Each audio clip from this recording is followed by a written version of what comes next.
Bonjour, je m'appelle Zachary Boubli et ma thèse porte sur le rôle de la science-fiction et du discours du futur dans l'invention et le développement de l'aéronautique de Jules Verne à la Seconde Guerre mondiale. Je l'effectue sous la direction de Jean-Claude Ruano-Borbalan et Michel Lété au laboratoire Histoire des technosciences en société du Conservatoire national des arts et métiers, et je présente ce poster dans le cadre des Journées doctorales 2021. L'histoire de l'aéronautique est d'abord une histoire courte, qui commencerait entre 1897, date des expériences de Clément Ader, et 1903, date du premier vol des frères Wright. En quelques années, l'aéronautique conquiert le monde et bouleverse les espaces et les conflits par la maîtrise d'une nouvelle dimension. Voler n'est plus un rêve, mais un simple problème technique. On aurait cependant tort de réduire cette histoire à celle de l'amélioration linéaire de machines à voler. La forme qu'a pris l'aéronautique résulte en fait de la production d'un système socio-technique qui forme le véritable objet de ma recherche. Je pars en effet du principe que ce sont les choix, les investissements, les contingences extérieures qui ont modelé l'âge aéronautique. Deux exemples simples. D'abord le choix du plus lourd que l'air aux dépens du plus léger, c'est-à-dire de délaisser le dirigeable pour l'avion car celui-ci est plus rapide. Quelques décennies plus tard, nous avons renoncé aux avions supersoniques pour les vols commerciaux en raison de l'augmentation des prix du pétrole. On voit donc que la seule recherche des vitesses n'explique pas tout.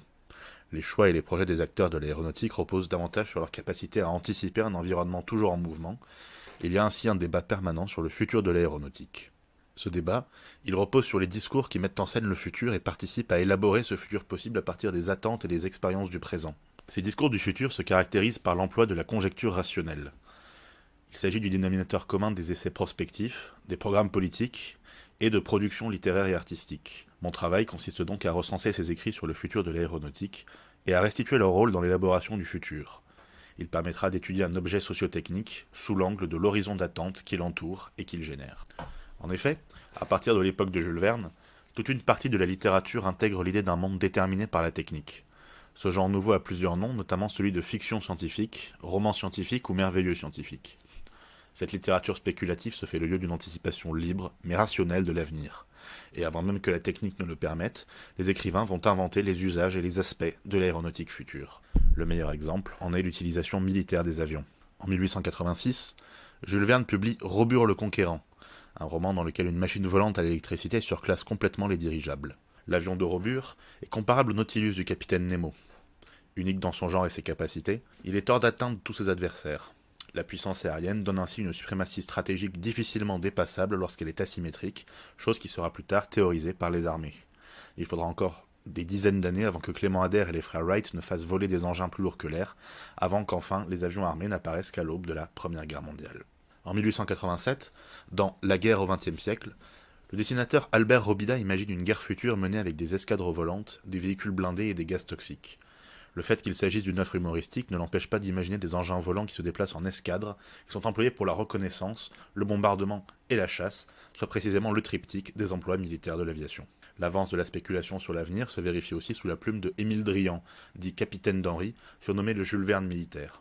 La carrière de cet officier ayant été compromise par son engagement aux côtés du général Boulanger, il se consacre à l'écriture pour exprimer ses idées nationalistes et technophiles. Ses œuvres qui mettent en scène des inventions extrapolées rencontrent un grand succès, ce qui lui permet de devenir député. La plupart de ses intrigues imaginent une guerre future remportée par la France contre tout type d'adversaire, grâce aux inventions du génie français. Par exemple, dans L'Aviateur du Pacifique en 1910, il imagine que les Japonais attaquent par surprise la flotte américaine dans le Pacifique, mais heureusement un aviateur français présent sur place par hasard réussit à traverser l'océan sur un avion de fortune et donne l'alerte, permettant aux Américains de défaire les Japonais dans une bataille aéronavale dans le Pacifique. Dans Au-dessus du continent noir en 1911, un engin à mi-chemin entre l'avion et l'hélicoptère est utilisé pour mater une révolte fomentée par les Allemands en Afrique.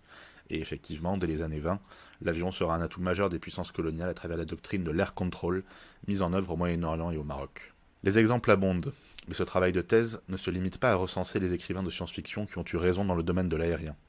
J'étudie aussi et surtout l'investissement du champ culturel comme instrument de réalisation de projets futurs. Un bon exemple en est la mise au point d'une aviation de bombardement. Dans les années précédant la Première Guerre mondiale, les quelques avions que possède l'armée française servent exclusivement à la reconnaissance et au réglage d'artillerie.